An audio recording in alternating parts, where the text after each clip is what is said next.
पिछले जन्म में मैं तथाकथित जस्टिस के बहकावे में आ गया था और मैंने अपने ही अंडरवर्ल्ड पिता को फांसी के तख्ते तक पहुंचा दिया था। जाने से पहले उनके दिल में मेरे लिए जरा भी शिकायत नहीं थी। उनकी आंखों में सिर्फ मेरे लिए संतोष और उम्मीद थी। जब पिता एग्जीक्यूशन ग्राउंड पर गिर पड़े तभी मुझे सच्चाई का एहसास हुआ। वह तथाकथित जस्टिस दरअसल बड़े लोगों की मनमानी और कमजोरों पर ऑपरेशन करने का एक टूल भर था। अंतहीन रिग्रेट और गिल्ट की लहरों ने मुझे पूरी तरह डुबो दिया, इतना कि सांस लेना भी मुश्किल हो गया। जब मैंने दोबारा आंखें खोली तो पाया कि मैं पुनर्जन्म लेकर ठीक उस पल में लौट आया हूँ जब पिता गैंग वॉर के लिए निकलने वाले थे। यान्सी, उठ गया है तो जल्दी स्कूल वापस जा, यहाँ हालात खराब हैं, थोड़ी देर में लड़ाई शुरू होगी, कहीं खून से लथपथ मत हो जाना। पिता ने यह रफ वार्निंग दी, लेकिन उनके लहजे में छिपी चिंता साफ महसूस हो रही थी। फिर वह मुड़े और कमरे में मौजूद भालू जैसे विशाल शरीर वाले आदमियों पर गरज उठे। क्या कर रहे हो सब, जल्दी करो, चाकू कहाँ है? वही जो अभी तेज कराया था। लुये, जिसका निकनेम जंगली मुर्गा था, पिता का सबसे वफादार आदमी था। पिछले जन्म में इसी गैंग वॉर में उसका हाथ बेरहमी से काट दिया गया था और वह पूरी जिंदगी के लिए डिसेबल्ड हो गया था। बाकी उम्र दर्द और पछतावे में बिताई थी। भाइयों, चेंचे उस हरामी ने मेरे सिर पर चढ़कर नाचना शुरू कर दिया है। हमारा सप्लाई सोर्स छीन लिया, हमारी गाड़ियां तोड़ दी और आज हमारे इलाके पर भी कब्जा करना चाहता है। क्या हम यह सब सह लेंगे? कभी नहीं। भाइयों की गर्जना से पूरी छत कांप उठी। हर आवाज गुस्से और किलिंग इंटेंट से भरी थी। पिता ने सामने का दृश्य देखा और उनकी आंखों में मौजूद आखिरी झिझक भी गायब हो गई। उसकी जगह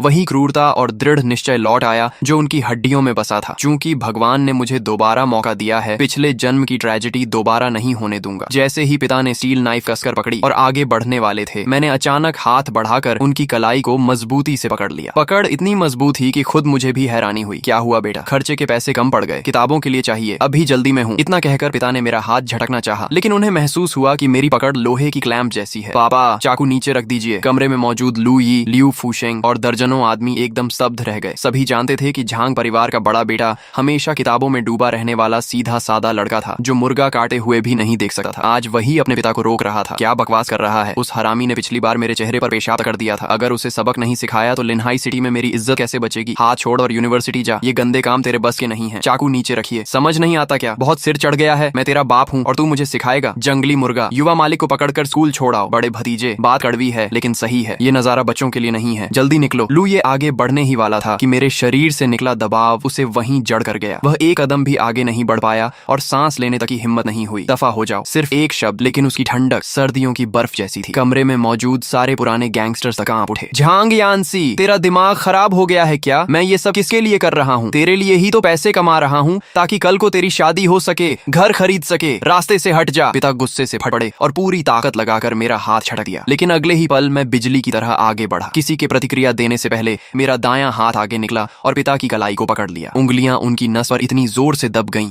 कि उनके हाथ से भारी स्टील नाइफ छूटकर धड़ाम से सीमेंट पर गिर गई। पूरे कमरे में मौत जैसा सन्नाटा छा गया। लोगों की सांसों की आवाज तक सुनाई दे रही थी। सबकी आंखें फटी रह गईं, किसी मॉन्स्टर की तरह मुझे घूर रहे थे। झांग परिवार का वह कमजोर दिखने वाला पढ़ाकू लड़का जिसने नंगे हाथों से लिनहाई के मशहूर झांग शियाओशान की नाइफ छीन ली थी। पापा, अगर आप जेल में सड़ना चाहते हैं, पूरी जिंदगी सलाखों के पीछे बिताना चाहते हैं, तो इस दरवाजे से एक कदम बाहर रखिए, मैं आपको नहीं रोकूंगा। अबे बदमाश, तुझे अंडरवर्ल्ड के बारे में क्या पता? लोग मेरे सिर पर चढ़कर नाच रहे हैं। अगर आज नहीं गया तो कल कोई मुझे शियाओशान भाई भी नहीं कहेगा। हट जाओ सब, आज जो भी सामने आएगा मैं उसे नहीं छोड़ूंगा। इतना कहकर पिता नीचे गिरी नाइफ उठाने झुके, लेकिन मैंने ठंडी आवाज में कहा। हर शब्द साफ और दृढ़ था। 2 गलियां आगे वाले चौराहे पर एक 40 सीटों वाली वैन खड़ी है। उसके नंबर प्लेट का आखिरी अंक 8 है। उसके अंदर क्रिमिनल इन्वेस्टिगेशन टीम का कैप्टन वांग बैठा है। उसके हाथ में अभी अभी अप्रूव हुआ अरेस्ट वारंट है। जैसे ही तुम्हारी नाइफ पर खून लगा, समझो कम से कम 20 साल की सजा पकी, और किस्मत खराब हुई तो गोली भी खानी पड़ सकती है। तुझे ये कैसे पता? इसे पता है कि वांग यमराज कहाँ है। वांग लिन, लिनहाई अंडरवर्ल्ड का सबसे बड़ा दुश्मन, जिसे सब वांग यमराज कहते थे, जिसके पीछे पड़ जाए उसका बचना मुश्किल था। अगर भरोसा नहीं है तो किसी अनजान भाई को भेज कर देख लो। देखो वो वैन वहाँ खड़ी है या नहीं। देखो अंदर बैठे लोग चाय पीते हुए मेरे इंतजार में हैं या नहीं। लू ये ने एक पल भी बर्बाद नहीं किया। उसने तुरंत दरवाजे पर खड़े एक छोटे भाई को इशारा किया। वह लड़का दौड़ पड़ा। 5 मिनट बाद वही लड़का घबराया हुआ, हांफता हुआ और लड़खड़ाता हुआ वापस अंदर घुसा। वहाँ सच में पुलिस थी, चौराहे पर ही खड़ी थी। उस गाड़ी को मैं पहचानता हूँ, वह पुलिस विभाग की सर्वेलेंस वैन है। ली फैमिली रेस्टोरेंट के बाहर 2 और गाड़ियां खड़ी थी। लगता है पूरा सीन कंट्रोल करने की तैयारी थी। छोटे भाई का चेहरा कागज की तरह सफेद पड़ चुका था, जैसे उसने कोई भूत देख लिया हो। पिता का चेहरा एक पल में लाल से सफेद और फिर सफेद से नीला पड़ गया। उनकी पीठ ठंडे पसीने से भीग गई। वह अच्छी तरह जानते थे कि अगर अभी बेटे ने उनकी नाइफ न छीनी होती तो इस वक्त वह एक मरे हुए आदमी होते। कमाल है, चेंचे कितना चालाक निकला। इसे चालाकी नहीं कहते, इसे डायमेंशनल क्रशिंग कहते हैं। मैंने शांत स्वर में कहा। पापा, अब साल 2000 चल रहा है, मिलेनियम आए 6 महीने हो चुके हैं। आपका पुराना तरीका अब काम नहीं करता। आज का अंडरवर्ल्ड सिर्फ मार्केट नहीं नहीं है। ये कनेक्शंस, कैपिटल ऑपरेशन और लीगल क्लॉजेस का खेल है। चेन चे आपका इलाका क्यों छीन सकता है? क्योंकि वह सूट पहनता है और आप बनियान। क्योंकि वह दिमाग चलाता है और आप नाइफ। क्योंकि वह पुलिस का इस्तेमाल करके लोगों को खत्म करता है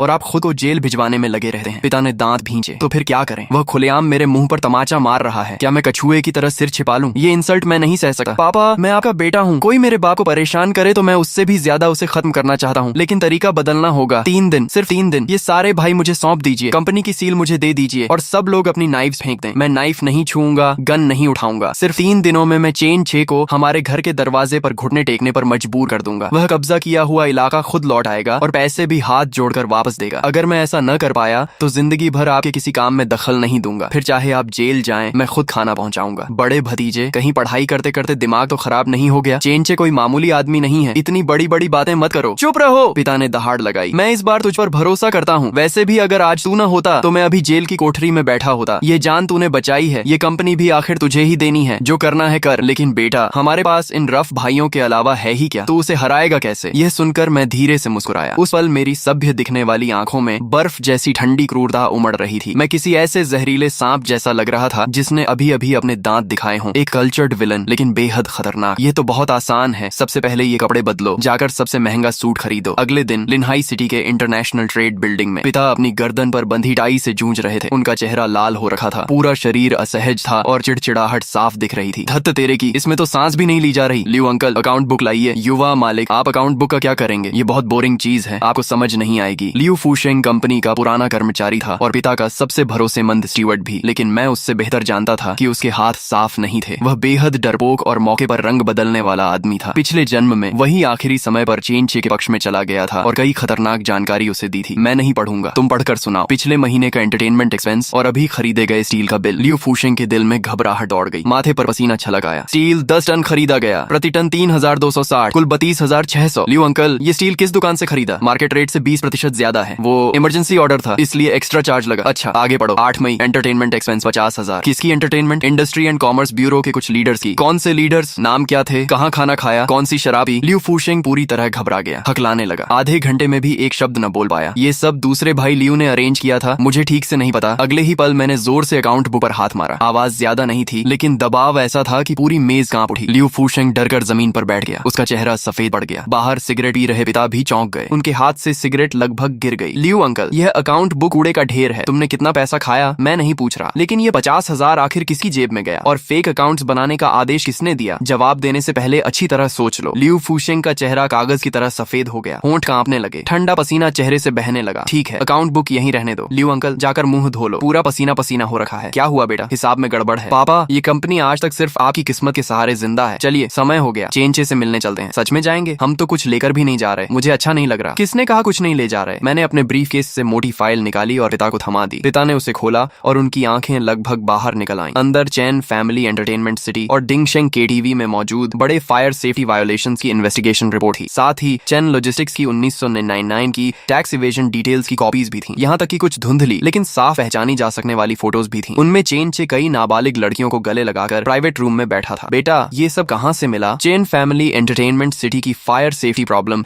चेनचे की सबसे बड़ी कमजोरी थी। टैक्स इवेजन रिकॉर्ड्स तो उसका टॉप सीक्रेट था, आम आदमी उन्हें छू भी नहीं सकता था। पापा मत पूछिए, बस इतना समझ लीजिए कि ऊपर वाले ने खाना खाने का रास्ता दिया है। चलिए चेयरमैन जांग, आज उस घमंडी यंग मास्टर चैन को सिखाते हैं कि असली ब्लैक ईट्स ब्लैक किसे कहते हैं। दूसरी तरफ लू, ये अपनी कमर में लोहे की रॉड ढूंस रहा था और बड़बड़ा रहा था। युवा मालिक, तैयारी रखना गलत नहीं है। अगर चेनचे के लोग गंदी चाल चलें तो मैं बड़े भाई को बचा सकूं। निकालो उसे, सब फेंक दो। बड़े भाई, ये तो सिर्फ आयरन रॉड है, इलीगल नहीं है। आज हम क्या करने जा रहे हैं? लोगों को काटने, इलाका छीनने, प्रोटेक्शन फी वसूलने? नहीं, हम बिजनेस निगोशिएशन करने जा रहे हैं, लाखों की डील की बात करने जा रहे हैं। क्या तुमने कभी किसी करोड़पति बॉस को कमर में लोहे की रॉड छिपाकर कॉन्ट्रैक्ट साइन करते देखा है? इससे स्टेटस गिरता है। युवा मालिक की बात मानो, आज हम सिविलाइज लोग हैं। पापा, वहाँ पहुँचने के बाद मैं आपके लिए एक रूल तय करने वाला हूँ, मुस्कुराते रहना। क्या? सामने वाला खुलेआम हमारी इंसल्ट कर रहा है और तुम मुझे मुस्कुराने को कह रहे हो? मैं नेगोशिएशन करने जा रहा हूँ, कोई कॉमेडी शो नहीं। युवा मालिक, बड़े भाई के इस गुस्सैल स्वभाव को देखकर लगता है कि इन्हें अंदरूनी इंजरी हो जाएगी। मैंने मुस्कुराकर कहा, एक हिसाब लगाते हैं। मान लो हम 30 भाई लेकर अंदर घुसते हैं, चेनचे को आईसीयू पहुंचा देते हैं। मजा आएगा? हाँ हाँ हाँ, बहुत मजा आएगा। फिर हॉस्पिटल बिल कौन देगा? पुलिस किसे पकड़ेगी? हमें कितना कॉम्पेंसेशन देना पड़ेगा? और तुम कितने साल जेल में बैठोगे? पिता तुरंत चुप हो गए। वह अच्छी तरह जानते थे कि ऐसी लड़ाई के बाद कम से कम कई लाख रुपए का नुकसान होगा और ऊपर से पुलिस से बचने के लिए भागते फिरना पड़ेगा। बिल्कुल घाटे का सौदा। चलो दूसरा हिसाब लगाते हैं। अगर मैं उसकी कंपनी दिवालिया कर दूं, उसके सिर पर कर्ज का पहाड़ लाद दूं, उसे चेन परिवार के युवा मालिक से सड़क पर भटकने वाला आवारा बना दूं और आखिर में इकोनॉमिक क्राइम की वजह से जेल भिजवा दूं। उसका पैसा हमारा पैसा बन जाए, उसका इलाका हमारा इलाका बन जाए और वह खुद घुटनों के बल हमसे भीख मांगे। तब बताओ, उसे हराना ज्यादा फायदेमंद है या उसे पूरी तरह बर्बाद करना? पिता मुझे घूरते रह गए। क्या यह वही लड़का है जो दिन भर सिर्फ किताबें पढ़ता था? इसकी सोच तो मुझ जैसे आधी जिंदगी अंडरवर्ल्ड में बिताने वाले आदमी से भी ज्यादा खतरनाक है। बेटा, अगर तू अंडरवर्ल्ड में उतर गया तो हम बूढ़ों की जरूरत ही नहीं रहेगी। बहुत ज्यादा चालाक है तू। पुराने डेंग इसे चालाकी नहीं कहते, इसे कैपिटल ऑपरेशन कहते हैं, इसे डिमेंशनल क्रशिंग कहते हैं। सीख लो, आगे ऐसे मौके बहुत आएंगे। मैं वादा करता हूँ एक दिन तुम आज के फैसले के लिए मुझे धन्यवाद दोगे। ठीक है, आज मैं तेरी बात मानता हूँ। आज अगर वह मेरे गले पर नाइफ भी रख दे तब भी मैं मुस्कुराऊंगा। अगर उसके पैसे हथियाने हों तो मुस्कुराना क्या, उसे दादाजी भी कह दूंगा। कुछ ही देर बाद हम लोग सफलतापूर्वक सिटी रेस्टोरेंट पहुंच गए। प्राइवेट रूम में चेन चे पैर पर पैर चढ़ाकर मुख्य सीट पर बैठा था। उसके चेहरे पर घमंड साफ झलक रहा था। पिता को अंदर आते देख उसके होंठों पर व्यंग्य भरी मुस्कान उभर आई। भाई शियाओशान, बात घुमाने की जरूरत नहीं। आज मैंने तुम्हें दो बातों के लिए बुलाया है। पहली, शहर के दक्षिणी घाट की शिपिंग लाइन अब मेरी होगी। दूसरी, मेरे भाई को पिछली बार लगी चोटों के मेडिकल एक्सपेंस के लिए 50 लाख नहीं तो कम से कम 50,000 निकालो। अगर ये दोनों शर्तें मान लो तो हम अच्छे पड़ोसी बने रहेंगे। नहीं माने, उसकी आंखों में ठंडी चमक उभरी, तो आज का खाना शायद तुम्हारे गले से नीचे नहीं उतरेगा। या तो इलाका छोड़ दो या एक हाथ। चेन चे, सपना देख रहा है क्या? वह घाट मेरे भाइयों ने अपनी जान दांव पर लगाकर हासिल किया है और तू मेरा हाथ भी चाहता है? कहीं तेरे दांत ही न टूट जाएं, तो फिर बात खत्म। चेन चे ने ठंडी हंसी हंसते हुए हाथ हिलाया। उसके पीछे खड़े गुंडे तुरंत आगे बढ़े। उनके हाथों में पकड़ी बड़ी नाइव्स एक साथ ऊपर उठ गईं। कमरे का माहौल पल भर में बर्फ जैसा ठंडा हो गया। ऐसा लग रहा था जैसे हवा में पहले से ही खून की गंध फैल चुकी हो। एक मिनट, इतना टेंशन क्यों? मेरी आवाज सुनते ही सबकी नजरें मेरी तरफ मुड़ गईं। मैंने आराम से अपना ब्रीफ केस खोला और उसमें से एक लंबी काली चीज निकाली। वह एक वॉइस रिकॉर्डर था। मैं मुस्कुराया और उसका स्विच दबा दिया। लाल बत्ती टिमटिमाने लगी। युवा मास्टर चेन, रुकिए मत, अभी जो कह रहे थे वही जारी रखिए। किसका हाथ काटने वाले थे? थोड़ा जोर से बोलिए, साफ रिकॉर्ड होना चाहिए। मैंने रिकॉर्डर की लाल बत्ती की तरफ इशारा किया। मेरे चेहरे पर विनम्र मुस्कान थी लेकिन आंखों में बर्फ जैसी ठंडी चमक। मैं किसी सभ्य शैतान जैसा दिख रहा था जिसकी मौजूदगी ही लोगों पर दबाव बना रही थी। क्रिमिनल लॉ की धारा 200 और एक्सटॉर्शन, बड़ी रकम या गंभीर परिस्थितियों में 3 से 10 साल की सजा। इंटेंशनल इंजरी, गंभीर चोट पहुंचाने पर 3 से 10 साल की सजा। यह रिकॉर्डिंग मेरे लॉयर 3 कॉपीज में रखेंगे। एक सिटी क्रिमिनल इन्वेस्टिगेशन टीम को जाएगी, एक प्रोसिक्यूटर ऑफिस को और एक उस कैप्टन वांग को जो इस वक्त आराम से चाय पी रहा है। चेन चे की नजरें उस छोटे से रिकॉर्डर पर टिक गईं। उसकी आंखों के कोने फड़कने लगे। चेहरा इतना काला पड़ गया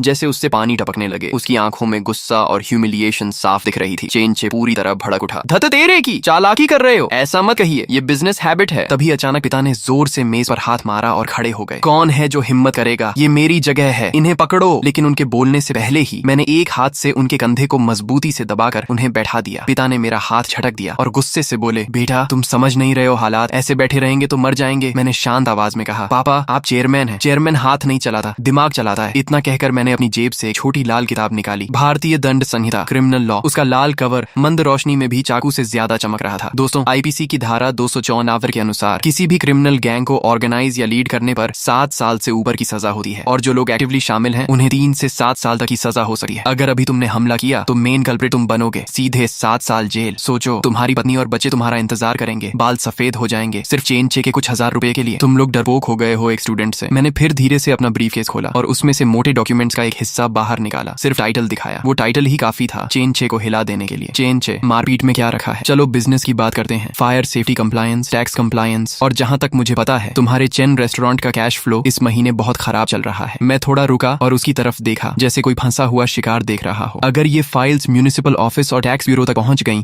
तो क्या होगा? 3 महीने का शटडाउन, भारी पेनल्टी और भारी टैक्स रिकवरी। उस समय तुम्हारे लोन शार्क्स तुम्हारी चमड़ी तक उतार लेंगे। चेन चे के माथे पर पसीना भर गया। उसके अंदर का डर साफ दिख रहा था। वो समझ गया था कि अगर ये चीजें बाहर गईं तो उसका पूरा साम्राज्य टूट जाएगा। उसके लोग धीरे धीरे पीछे हटने लगे और आखिरकार बिना कुछ कहे पूरे डर के साथ बाहर निकल गए। अब कमरे में सिर्फ 3 लोग बचे थे। पिता मुझे देख रहे थे, आंखों में डिसबिलीफ था। एक किताब, कुछ कागज और ये मेरे चाकू से ज्यादा खतरनाक साबित हो गए। मैंने शांत होकर कहा, चेनचे अब गुस्सा शांत करो, अब हम कॉम्पेंसेशन की बात कर सकते हैं। चेनचे ने दांत भींच लिए और मुझे घूरते हुए बोला, बोल इस मैटर को खत्म करने के लिए क्या चाहिए? कितना पैसा? मैंने 3 उंगलियां उठाई। 3 लाख। कमरे की हवा जम गई। पिता की आंखें फट गईं। क्या बेटा तू पागल हो गया है? मैं तो कभी इतने में किडनैपिंग भी नहीं करता था। चेनचे पहले स्टन्ड हुआ, फिर जोर से हंस पड़ा और मेज पर हाथ मार दिया। 3 लाख? तू सच में गरीब हो गया है क्या? मेरे ऊपर एक्सटॉर्शन कर रहा है? तुम्हें लगता है मैं पुलिस नहीं बुला सका? मैं शांत मुस्कान के साथ बोला, मैं एक लॉ अबाइडिंग सिटीजन हूँ। ये एक्सटॉर्शन नहीं है, ये लेजिटिमेट कॉम्पेंसेशन है, लेबर फी और मेंटल डैमेज कॉम्पेंसेशन। ठीक है, बताओ किस काम के 3 लाख? अगर तुम ठीक से जस्टिफाई नहीं कर पाए तो आज तुम और तुम्हारे पिता दोनों यहाँ से सीधा बाहर नहीं जा पाओगे। मैंने पहली उंगली उठाई। पहला, मेंटल डैमेज कॉम्पेंसेशन। मेरे फादर जंग शौशान बाहर से टफ दिखते हैं लेकिन अंदर से काफी सेंसिटिव हैं। तुम्हारे लोगों ने हथियार लेकर उन पर हमला किया